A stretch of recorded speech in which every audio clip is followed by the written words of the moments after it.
Hey gorgeous soul, welcome to Weekly Astrology, and what a week it is. We have a lunar eclipse, a full moon lunar eclipse in Sagittarius this week, and it is facing off against Mars. There's a square to Mars and also an opposition to Venus. There's a lot of intense feelings about. There is a lot of extreme emotional reactions. Here's your weekly astrology.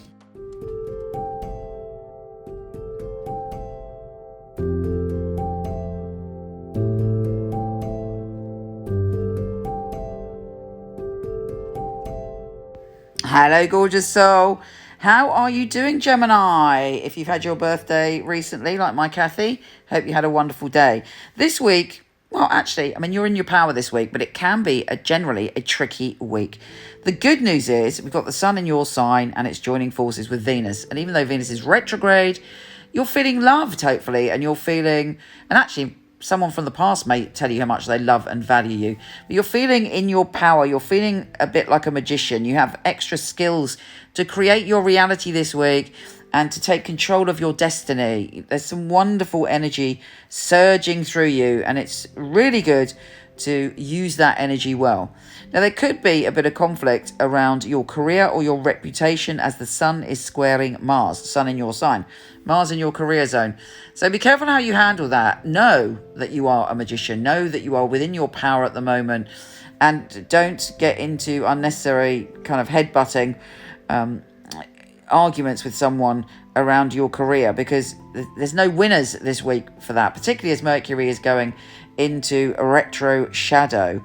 So use your ability to think clearly. You know, sometimes when we're in an argument or a disagreement, we can get led into saying things or behaving in a way which isn't truly in our power, and afterwards we go, oh, I wish I didn't say that. You know, if you're in your power, in your energy, you're one of the most cleverest signers of them all. If you're in that this week and there is a conflict brewing, as long as you don't step in to that kind of energy and lose yourself, you should be okay. The full moon in Sagittarius is about your relationships, so there's hopefully a peak experience when it comes to your relationships, but there is an eclipse. An eclipse is always about something being revealed later on. Something is going to become clear about your intimate relationships, and it's also opposing Venus. So it may be that there are, if you're in a relationship, there may be strong views either side. You might be disagreeing about a topic. Don't get into all that. Otherwise, around the 5th and 6th, you're going to feel a bit like, oh, it's all a bit hairy, it's all a bit emotional, and it doesn't really need to happen if you stand your ground and you think about things carefully and don't get over emotional. Of course, easier said than done, because when there's a full moon, we're always emotional. We feel it. It drags feelings from our unconscious, and when it's an eclipse, it's even more extreme. So this eclipse is going to reveal something to you, and it's going to reveal something about your relationships, possibly the way you relate in relationships, possibly to do with something else that's going on underlying in your relationship. But you have the potential, if you balance, if you show compromise, if you find the middle ground and listen to what's going on, to resolve things. Also, even if you're single, whatever your situation, your intimate partnerships are highlighted this week. Take care, gorgeous, and I'll speak to you soon.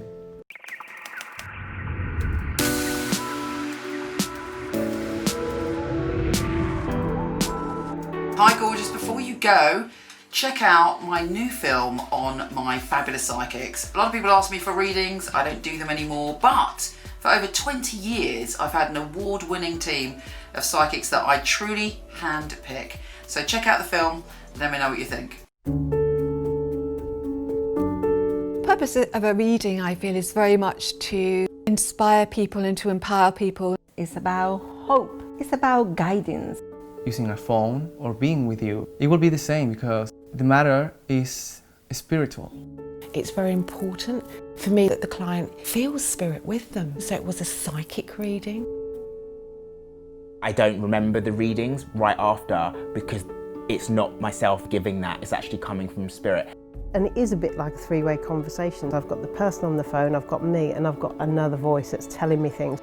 I even shock myself, things that I come up with, and I think, how did I get that? I'm channeling messages only for one purpose, to help people. It's been able to help somebody have a map back to where they've got lost from. My priority is to connect to your truth and have the best life that you can have. I think in my readings people feel a sense of a safe space where they can really be themselves, let go. You need a feeling of being understood because reading should be empowering. I will make sure when the reading is finished that you're happy with everything. I couldn't do anything else. It's part of who I am. It's what I came here for, obviously. And when they come back and tell you they've got their dream job or the love of their life, that really makes me feel like I'm valued. I love to hear a sigh of relief. A lot of weight has been lifted off their shoulders. We have the answers that we are looking for within ourselves. I know I have the tools to help you. Everything begins and ends with you.